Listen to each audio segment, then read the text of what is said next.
Fit in 10 Nation, it is day 47 of the Fit in 10 Challenge.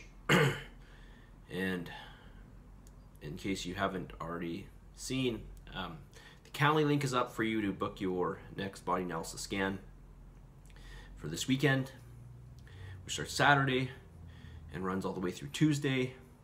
Of course, all in the mornings. A few key reminders here. You got to remember to not drink any alcohol. Well, you shouldn't drink alcohol, period. But no alcohol within 24 hours of the scan. No caffeine within 12 hours of the scan. Make sure you try to use the washroom before the scan. Do not eat or drink. Well, you can drink water, it's fine. You can drink water, okay? But don't eat anything. No metals on your body. What else? Ladies, if it's the time of the month for you, we got to reschedule. And anything else? I think that's basically it. All right. Anything else I wanted to say here? I don't think so. All right, let's get into some questions. Okay, so this person says, I often see people walking on the stair climber at Train on Main very, very slowly. Okay, I think you're talking about the stair mill. Well, actually, the stair mill, it actually says stair climber on it, but it should be called a stair mill. Anyways, so you're not wrong by what you called it. Is that considered a cardio workout? All right, so this is actually a good question, and I'm just wiping my hands through my eyes because it's opening up a can of worms. Okay, so short answer is yes, it's considered cardio. So anything that elevates your heart rate is really considered cardiovascular, okay? Now, how much it elevates your heart rate is going to depend on the intensity.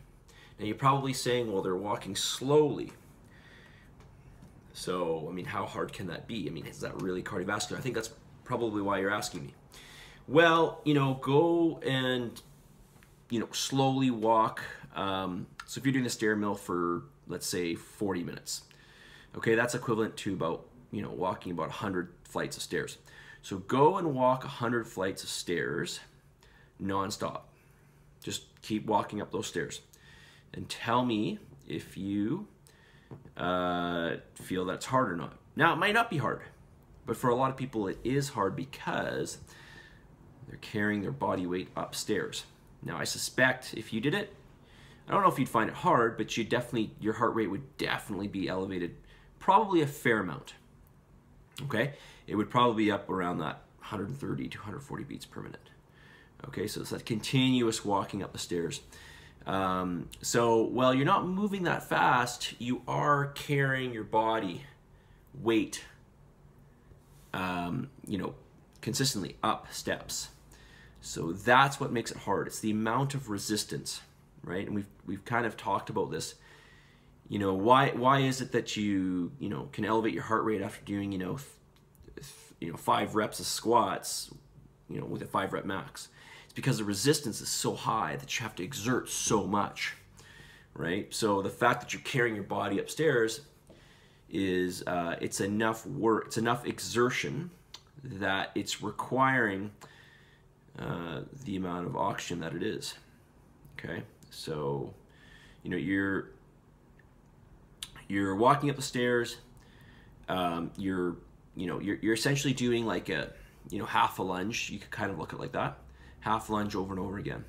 So that's a lot of weight that the muscles have to lift essentially.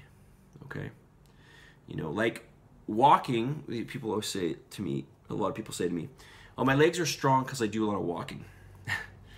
Well, your legs aren't really get strong for walking because the muscles aren't really going through that much of a contractile difference. They're not, right? If you walked everywhere and lunged or partial lunged, yeah, that would build some strength to a certain point, but not much. But it would definitely build more strength than just walking, but walking of itself won't. Okay, so my point is that if you carry your body weight upstairs, you're gonna elevate your heart rate. All right, so yes, it is cardiovascular. The question is how much you're going to elevate your heart rate. Well, we have two things to play with here, right? We have the amount of resistance, which is your body weight, okay, which you could add more weight by carrying weights if you wanted to. And then you have the speed at which you go up those steps. So for some people, they'll go up slow and that will be enough. For some people, they're going to have to go up faster. You know, typically when I start doing cardiovascular work again, well, actually I'm still doing cardiovascular work, but as I do more and more cardiovascular work and let's say I'm getting ready for a contest, so my weight's coming down, I have to increase the speed because my weight is coming down, so my resistance is getting less. So I have to replace that with the speed. So I gotta move faster, okay? All right, so short answer to that is the step mill, walking up slowly, is it cardiovascular? Yes, it is. How much? Depends on the person, okay? All right, okay, let's get to some thank yous, because some people sent me some thank yous, some gratitude. I meant to say gratitude. I don't know why I said thank yous. I guess because thank yous are a form of gratitude. So let me just get to them here. Hello. A lot of you sent me them. All right, here we go. Here's one. My 5 gratitude. All right, well, listen, I'm not just reading this first one out because I happen to be in it, but I do happen to be in this one. So thank you to this person. It's very nice of you. So 5 gratitudes. Number 1, you, Mark, for teaching us the fundamentals in the gym to make us better each and every week.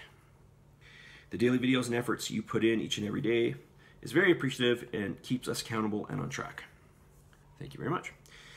It's very nice of you to say. I'm glad you appreciate them. Number 2, Martina, because she scares the living crap out of me and makes me realize I should always be pushing myself, even if I don't think I can do it. If I don't try, I won't know. Very true. My challenge mates. So you guys, they are really fun and nice people who are all walks of life, just trying to achieve the same goal as everyone else. It's very motivating to see somebody a lot older than me who's pushing their ass in the class, and I literally have no excuses to do the same. It is pretty cool when you have a bunch of people that are, you know, working towards the same thing and, you know, going through the same struggles, and, you know, it just makes it that much more real, and of course it gives you that much more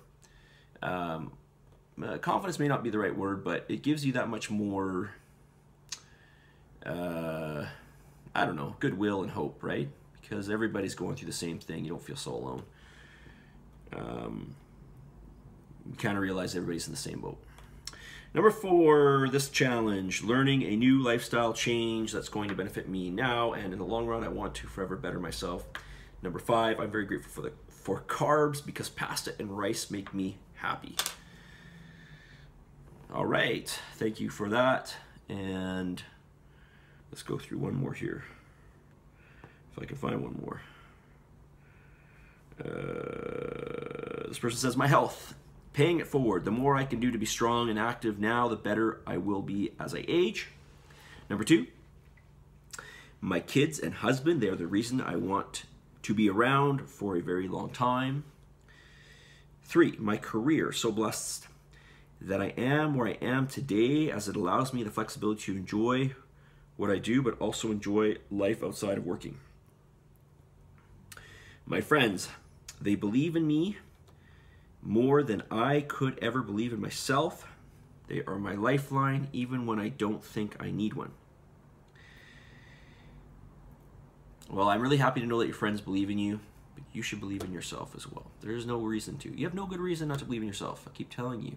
You don't. Give me one good reason. Write me and tell me why you don't believe in yourself. I want a good reason. You got to give me a good reason, okay? So I bet you can't. I believe that you can't, okay? Number 5, Vancouver. Growing up here has seriously been the best. We live in a bubble, and I often forget how lucky we are. So this is so true. I mean, we are so lucky. You know, the things that we often complain about, or we feel sorry for ourselves at some point. I'm sure we've all been through this. I know I have. I have no problem admitting this. Even it's embarrassing to admit, but you know, like you have those moments and it's like, seriously, we are so lucky. We are so lucky. We have everything. We have absolutely everything. We are among the, I don't know exactly, but I want to say probably like 99.999 percentile of the world. We are so lucky. Probably the one of the things that we're most luckiest about is the fact that we have the freedom to basically do whatever we want. We can pretty much work towards whatever we want and achieve it. Pretty much. So, you know, that's pretty exciting and liberating, and, you know, it's pretty cool. And, yeah, okay, I'm going to go off on a tangent, I can tell. So I'm going to stop there. Message of the day. This is a little bit off topic, but I'm going to go with it anyways. Might seem a bit harsh. Don't take offense to this, but it's all your fault. It's all your fault. It is. You are where you are today, good or bad, based on the decisions you made, at least largely. All right. So, and I think it's important to realize this, that, you know, pretty much everything is our fault.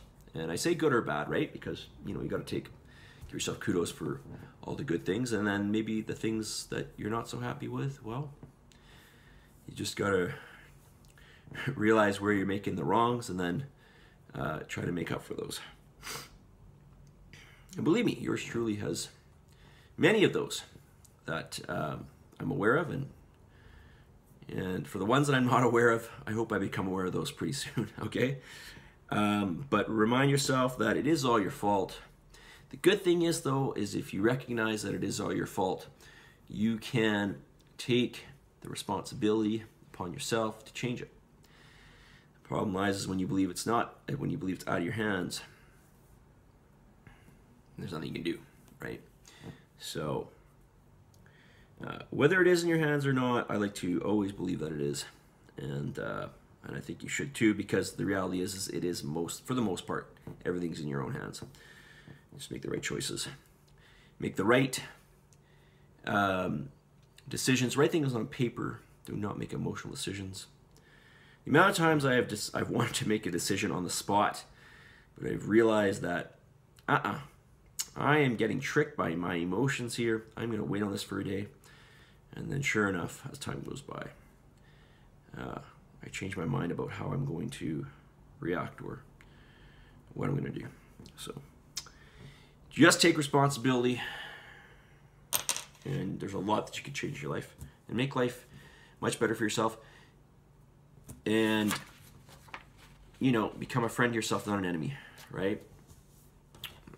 And, you know, I'm not going to go off on this too much, but if you just think about it, you understand what I mean, right? Often things that we do are not in our interest, okay?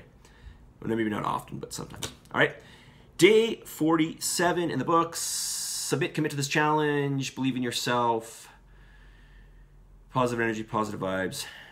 For the love of God. For the rest of you, send me your gratitude. I'll talk to you guys all soon. See you guys.